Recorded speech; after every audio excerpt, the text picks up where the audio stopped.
You are listening to the Mohua Show, where it's all about celebrating the Junoon among changemakers and their journey. So I felt that my experience of racism may not have been the abuse on the streets or the shit that is thrown through your letterbox. Why do you think a revolution that centers around women's equality, democracy, and inclusion has received so little global attention, especially also from feminist movements themselves? So that really was quite a big barrier. In terms of solidarity that you speak of, I was invited to join the Asian Women Writers Collective very early on. And that really provided an unexpected home where I could meet with other women who had similar backgrounds. Then I come to this country and I recognize how we're discriminated against, that we needed to look at what was it about patriarchy that was so resilient that no matter what the political regime, no matter whether it's a democracy or a communist society or a theocracy or a monarchy, for some reason, patriarchy was a prop to all of these regimes. So that opened me up to an understanding of racism. And then through that, I joined anti-racist feminist journal called Outright, a monthly newspaper, and so began to develop my feminist politics. 30 years ago, the world promised equality for women everywhere. But as democracies backslide and nationalism rises, that dream feels even more fragile. In this new book, Planet Patriarchy Global Tales of Feminism and Oppression, writer and activist Rahila Gupta and Beatrix Campbell travel across continents from Kurdistan to China, Iceland to El Salvador to ask a haunting question: why does patriarchy still dominate the world? Today, we have with us Rahila Gupta, British Indian journalist, author, playwright, and long-time feminist campaigner to explore her journey through writing, resistance, and the politics of survival. Thank you, Rahila. It's an absolute honor for me to have you today on my podcast, and thank you for taking out the time. Thank you very much for inviting me to be on your podcast. I look forward to our conversation. So, you arrived in Britain at 19, and you often speak of negotiating identity and class as a young immigrant. So, when did writing become a way to make sense of this entire experience? And 19 is a very, very young age, a very impressionable age. So, take us back to that time, Raila.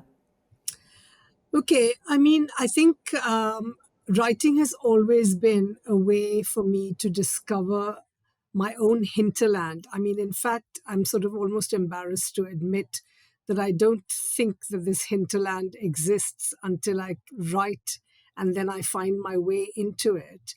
So, in terms of the material lived reality, when I came to this country, I was a middle class Indian who had done her first degree in Bombay, and I was coming here to do my postgraduate MPhil degree, and I was working in a shoe shop. And my aunt, who I was living with, was not a particularly good role model in that she had done a law degree and she was working as a telex operator. And a lot of the the Asian community that I got familiar with, were all doing jobs that were well below their educational ability and attainment. And so that contrast between your aspirations, and at that point I wanted to be a writer right from the beginning. I also would have liked to have been an academic, felt like beyond me, completely beyond me. So I felt that my experience of racism may not have been the abuse on the streets or the shit that is thrown through your letterbox. My experience of racism was that I dropped down a class to a kind of working class status, the sense that I didn't have access to influence. I never expected, for example, to ever be an academic, to teach at university level. I do now, do odd lectures at university. I chose not to be an academic eventually, but at that point, I just felt that I wouldn't be able to do that. And I think it was in the process of writing about my early times that I really began to understand that that particular experience of racism that I faced. What would that be? That I dropped a class. So I was no longer middle class, but I was working class. Wow. We've never even looked at it through these lens, Rahila. Yeah, Amazing. As yeah. someone of South Asian heritage, working in British media and publishing, what kind of barriers or unexpected solidarities also do you encounter, and did you encounter early on? Okay, so one of the ironies of the post colonial experience is that when you come here as a colonial subject to the metropole, you are expected to be a specialist in your own culture. So, if I wanted to write in those days, I would have to write about things that were considered to be specifically Indian. But given the colonial education we had in Britain, in India, I was more familiar with Shakespeare or Wordsworth than I was with any of the Indian writers, or with the Mahabharata or the Ramayana or any of these Indian classics. So, but when I came here, they're not interested, in my view, on Shakespeare or Wordsworth. So I was put into a little box of ethnic specialism.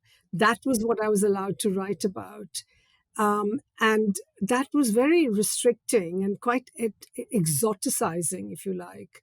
So that really was quite a big barrier in terms of publishing. And the other issue, in terms of solidarity that you speak of, I was invited to join the Asian Women Writers Collective very early on. And that really provided an unexpected uh, home where I could meet with other women who had similar backgrounds and who were writing in English, who were hoping to be published in this country. And we collectively published a couple of anthologies of our work. And I think there we were given an opportunity by small women's presses. What first awakened the activist in you? When did it start? Was there a really defining moment, and did anything like really make you realize that silence was not an option? Because we all have the turning points in our life, Rahila. What was yours? Well, my father was a communist. So, in our home, right from day one, there was always a political discussion. There was always this quest for, equality, for justice, for all of these values. My father was a trade unionist as well, and we would have lots of people coming to the house for advice on how to, help them at work. And then at Diwali time, we would have loads of gifts from people who were really grateful to my father. So it kind of grown up with that. But so I suppose there was an innate sense of dislike of inequality and injustice. I think when I came to Britain for the first few years, I was just finding my feet. I was, it was very isolated, finding friendship, finding all of those things. But then I finished my degree and I got a job in Southall, editing a South Asian magazine. And I then began to understand the history of race and racism. Plus, my own experience in Britain by then had also opened me up, had sensitized me to what racism means. Because, in a sense, coming from a Hindu majority country, and being part of that, I had no understanding really of how we discriminate against Muslims. Then I come to this country and I recognize how we're discriminated against. So that opened me up to an understanding of racism. And then through that, I joined, an anti racist feminist journal called Outright, a monthly newspaper, and so began to develop my feminist politics. So I guess it was a slow process. I'm still Mhm. learning. It was a journey, Rahila. It's a journey. Yeah, amazing.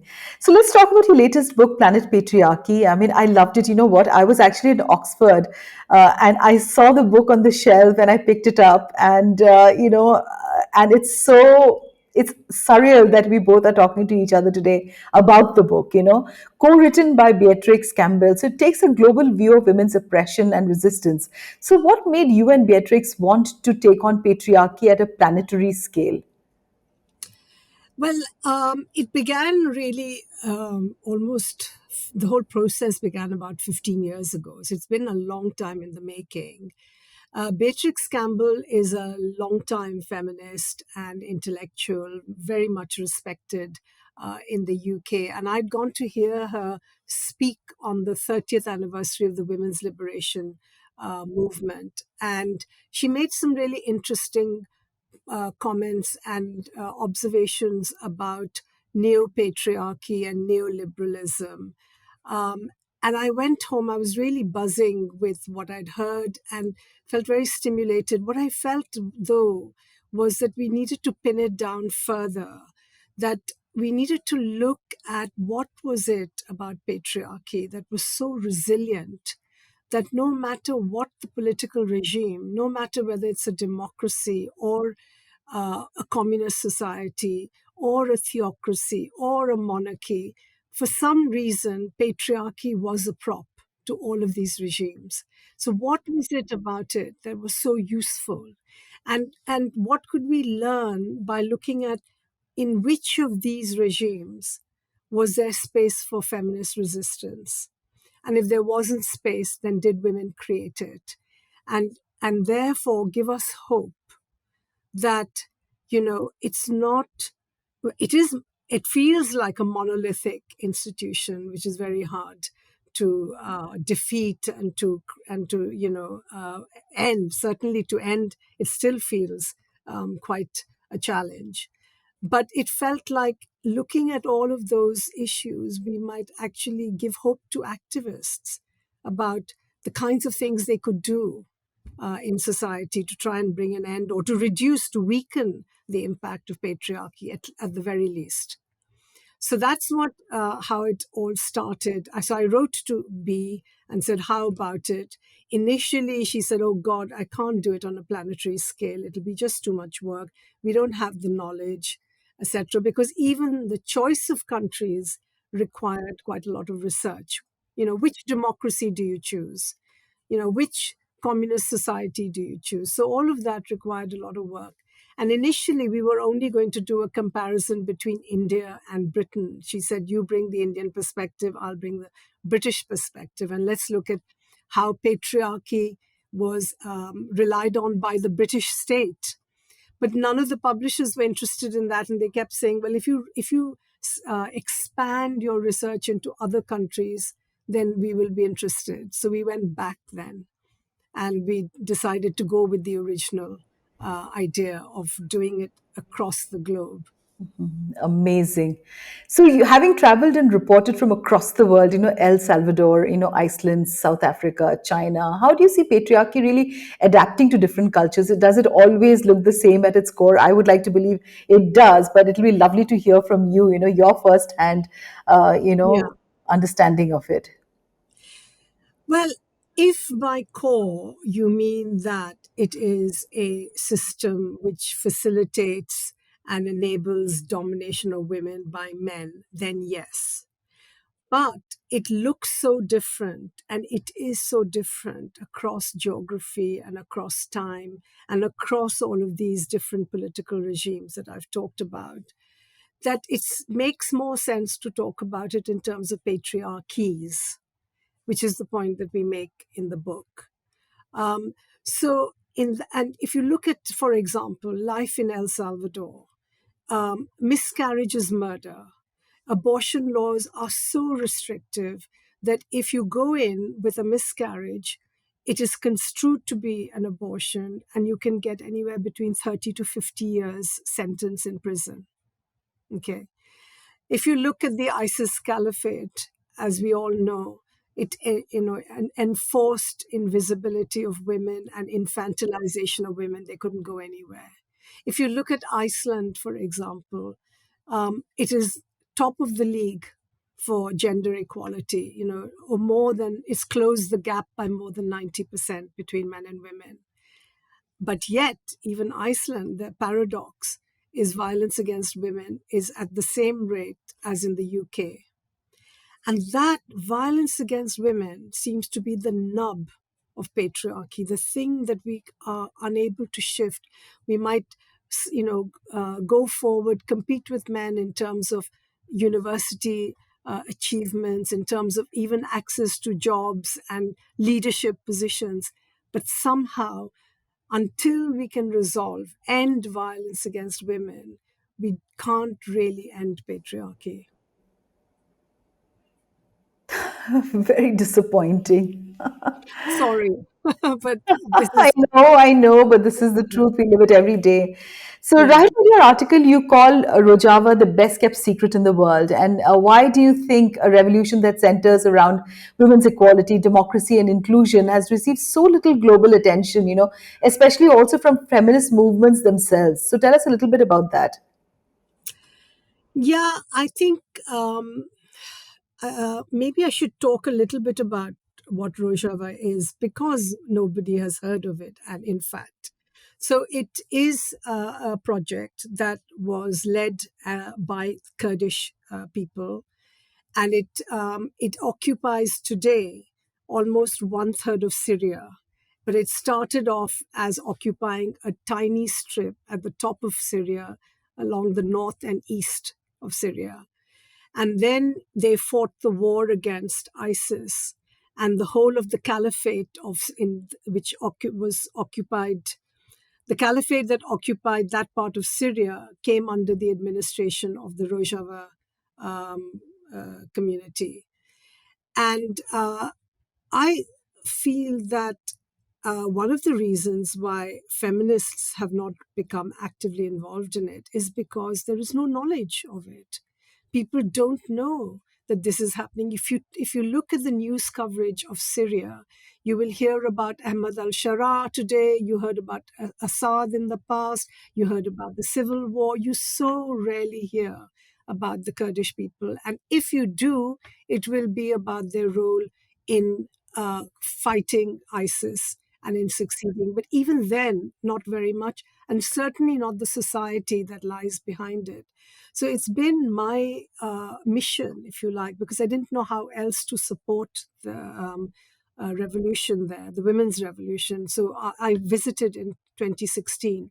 And after that, I talk about it all the time, everywhere, including at one of the largest feminist conferences that takes place every year in Britain. It's the largest conference, grassroots feminist conference in Europe, and I've kind of brought Rojava to their attention. And of course, the moment women hear about it, they're really excited. They're really excited that something like this exists in the middle of war in the Middle East, and we're all kind of trained to think of the Middle East as an area which is, terribly backward for women, and then to Yes. find one of the most progressive societies in the world in that part of the world is just amazing.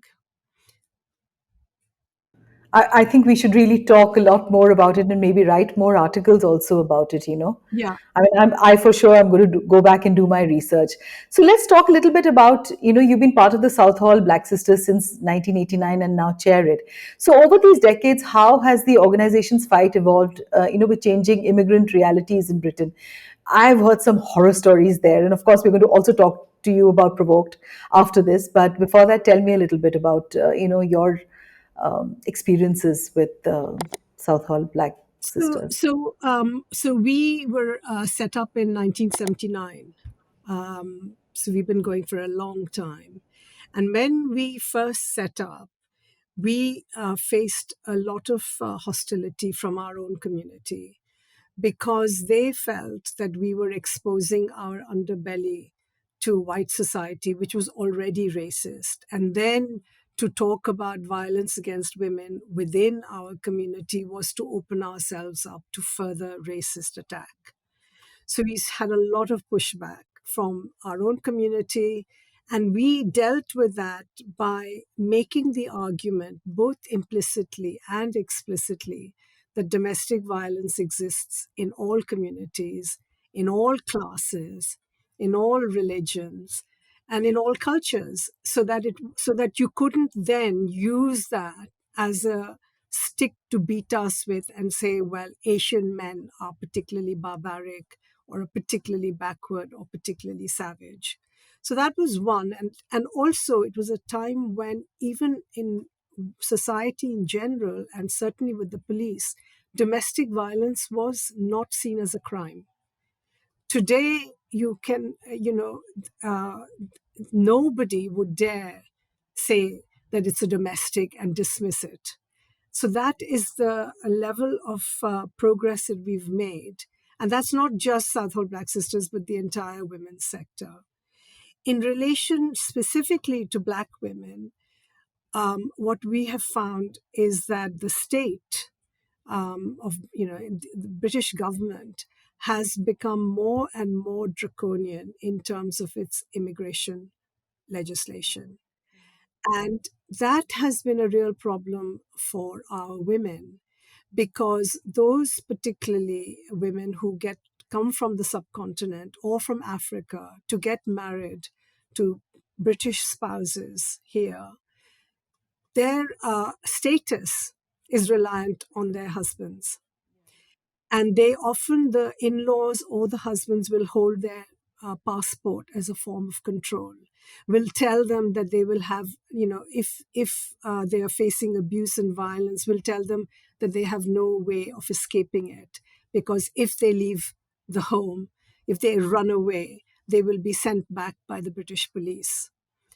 And that, I don't know how much detail you want me to go into it, but it started off as what was known as the 1-year rule, which was that your marriage had to subsist for a year, after which you could apply for citizenship. First, the leave to remain, and then citizenship. It's very, very complicated. But anyway, and women who faced violence in that first year would find that they couldn't go back to the Indian subcontinent. There's this whole thing of shame and honor, Yeah, and yeah, it's always the woman's fault. It's of never the course. man's fault, right? Never. So therefore, they were facing destitution. They were facing deportation. It was a terrible trap, and we found a lot of our women were in that. So we started a campaign. This is in the 90s. Over the years, we've managed to get the immigration laws liberalized to the extent that these women can argue if and show that they face domestic violence, they get leave to remain in this country. But all those concessions were accompanied by negative aspects to the law, changes in the law, which was that the 1-year probationary period first became 2 years and then became 5 years. And even ordinary marriages in Britain don't, authentic marriages in Britain don't last 5 years necessarily. So to put that imposition on marriage to foreign spouses was, is a so up to this point in time, we are still trying to incorporate categories of women who are not covered by the new concessions and who face domestic violence and may be sent back to their countries of origin. So we are still fighting on that front.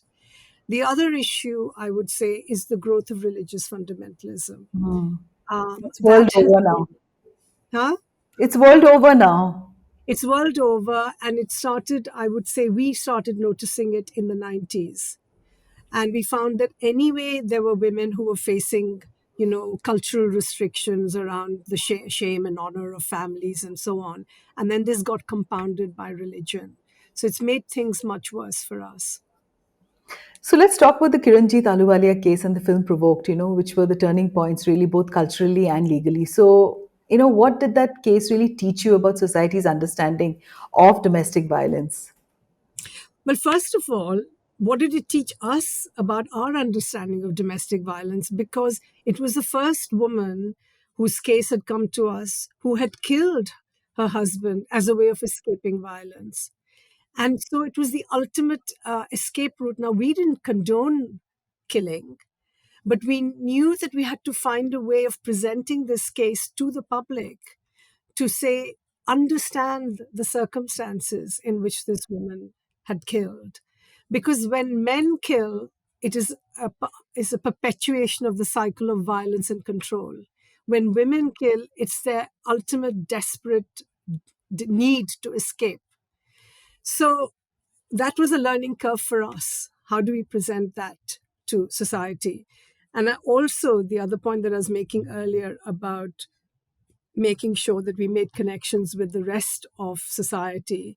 At the same time, we had two white women who had also killed their husbands, their partners. One was working class, one was middle class.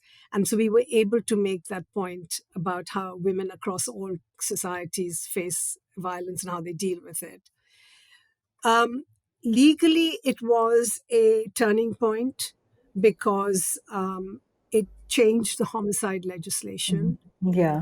in a way that made it easier for women who had killed to access the legislation sympathetically. Um, it was also a landmark turning point for us because our reputation grew as a result, and a lot more women started coming to us. They had heard about us. Mhm.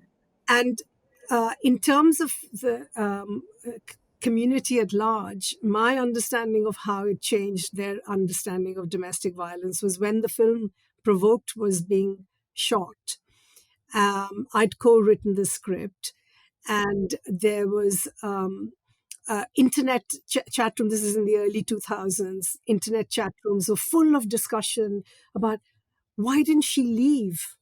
Why did she kill him? And a lot of the debate around domestic violence has been stuck on in that rut for a long time. I agree. And you have to explain, as we had to do, that even Aishwarya Rai, who was the star of that film, had faced violence and had lived with it for a little while. And she was successful, she was powerful, she could have left. And yet she did leave, but it took her some time. And of course, women who are educated and have opportunities can leave quicker than women who don't have those opportunities. But women cannot leave often situations of violence for a whole Mhm. series of reasons. Absolutely. Yeah. So that was, one of the things that the debate had to jump from. Why didn't she leave? To what? Oh, she killed a man. What do we think about that? And because Ashwarya Rai was in it, that debate was being held in villages up and down India because the film was being shown everywhere. Mhm. So all of that was a big shift. And then Kiranjit herself, when she came out of prison, she was petrified about how she would be, because her face was well known. It was all over TV news. For a little while, she was, a cause celeb. She was a household name. And she was shocked to find, how we always talk about taxi drivers. It's a journalistic cliche because they are our window into the society that we are Yeah. writing about.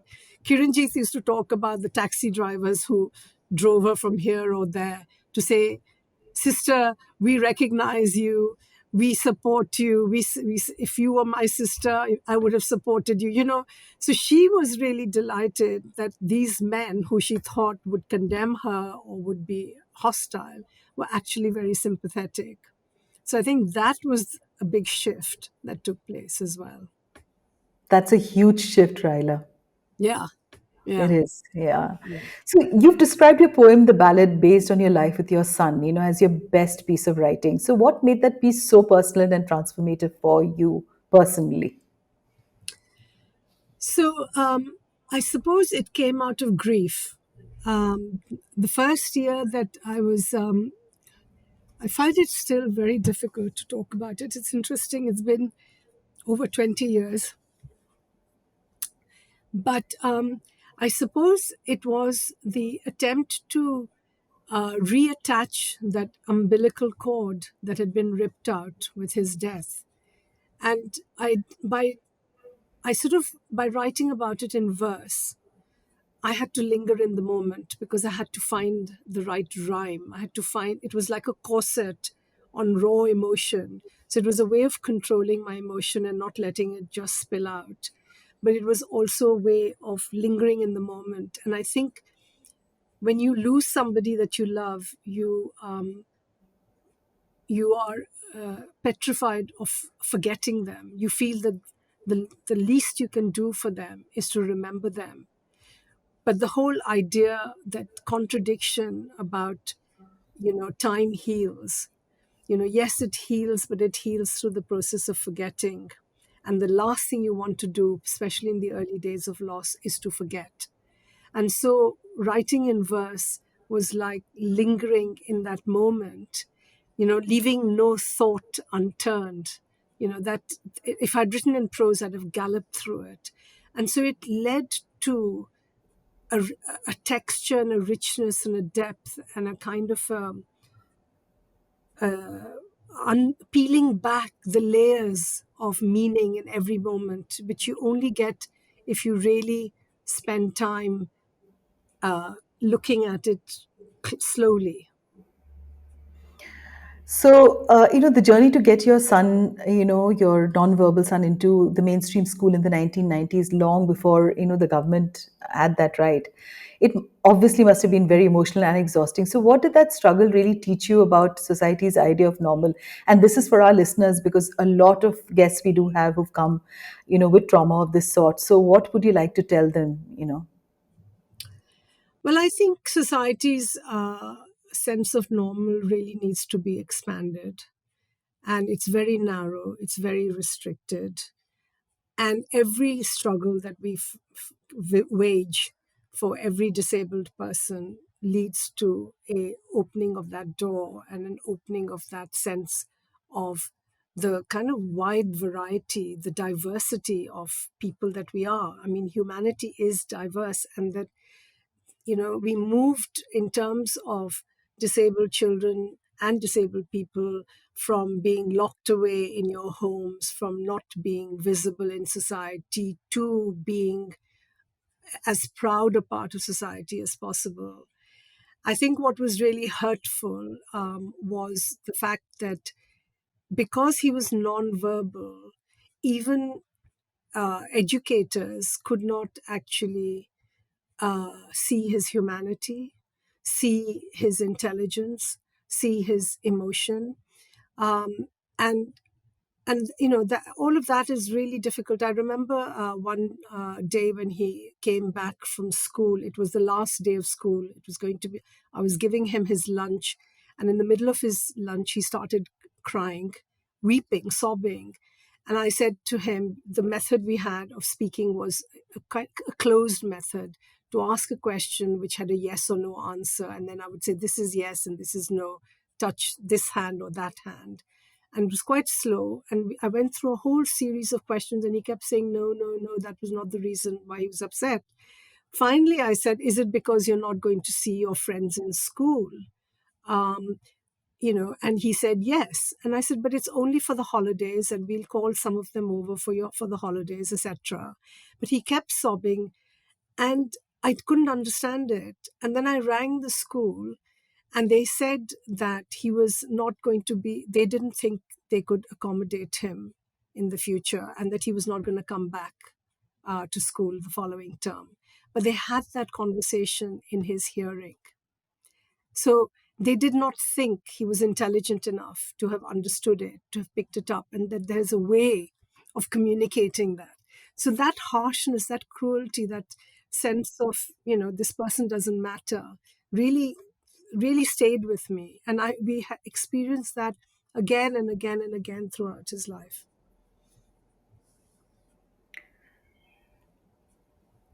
You've written across forms, journalism, poetry, nonfiction, and theater. So, how does your writing process really shift when you move between activism and art, Raila? Um, So, when you dwell in a particular genre for any length of time, you kind of get stuck in that particular way of writing, and it takes a little bit of a shift when you start writing for another genre. So, like, writing for film, for example, is no dialogue or minimal dialogue. You have to tell the story visually. Whereas if you're doing a journalistic piece, it is all text, Words. it's Yeah. words. And also, you tend to become novelistic in screenwriting, where you have to be very sparse. So those sorts of shifts take a little bit of time, but then you kind of get into the swing of things. Just like writing poetry and writing verse is such a different way of approaching the material.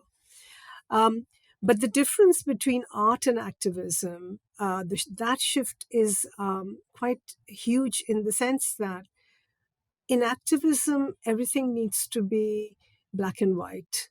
It needs to be clear cut. There's no nuance. There's no um, shades because it muddies the water. So if you take disability, which is what we've been talking about, the given the history of disabled people and how they have been treated, how they have been invisibilized, when they come into their own, when they set up their political campaigns, they they want to emphasize the best bits of disability. They don't want to say it's a miserable life because that just feeds into the narrative that society has. But in that upward uh, journey, there's a real pressure to be cheerful. And as the mother of a disabled child, there was a lot of pain. There was a lot of pain in the fact that he couldn't do the things that I know he wanted to do. That no matter all the accessible ramps that you would provide, no matter all the ways in which you would reach out to meet him halfway, more than halfway, there was so much that he couldn't do, and that caused him pain. It caused me pain. It's the sort of pain that any parent of any child might feel if they hadn't been picked for this school football team or hadn't been picked for the school play. It's almost at that level. So I found that while I was writing the ballad, I could talk about uh, the pain of being a parent of a disabled child without it damaging the cause of disability. Because throughout my ballad, for example, I talk about how important it was to get him into mainstream schooling, how we struggled, how we fought for it. So I did it within the context of equal rights for disabled people, but it gave me space for that personal story. So, Rahila, across continents and causes, what is it that continues to give you hope?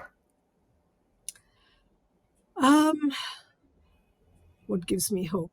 I think the resistance of ordinary people, of people, no matter how grinding down the situation is, the circumstances are, their ability to stand up and say no. I think Yeah. that's what gives me hope. Yeah. So, what are the biggest blind spots you see in the publishing industry, particularly around women of color and activist voices?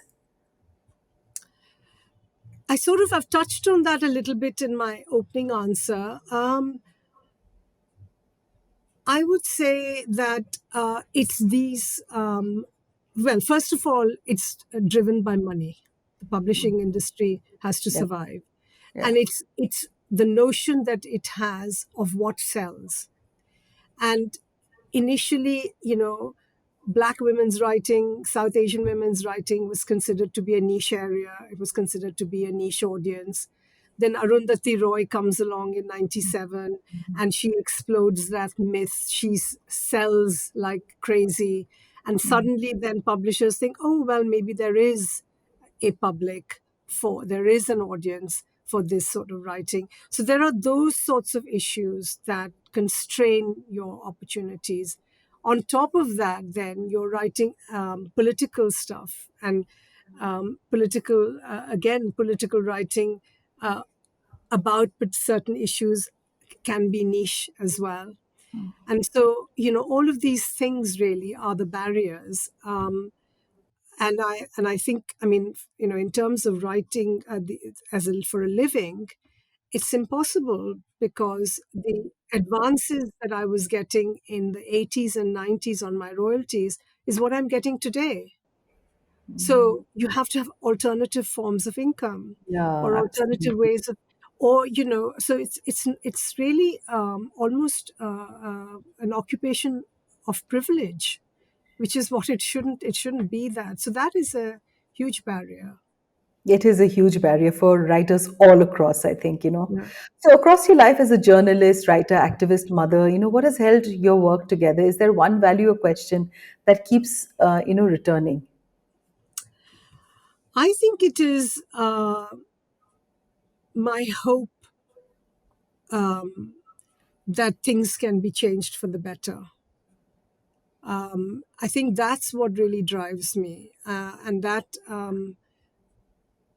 yeah, I think that I would say that the single most important thing is that it would be a dereliction of duty to myself and to society not to engage in actions that bring about change, and hopefully change for the better, even though we see things often closing in on us. We shall continue the good fight, Rahila. Yes, we should. Yes, we will.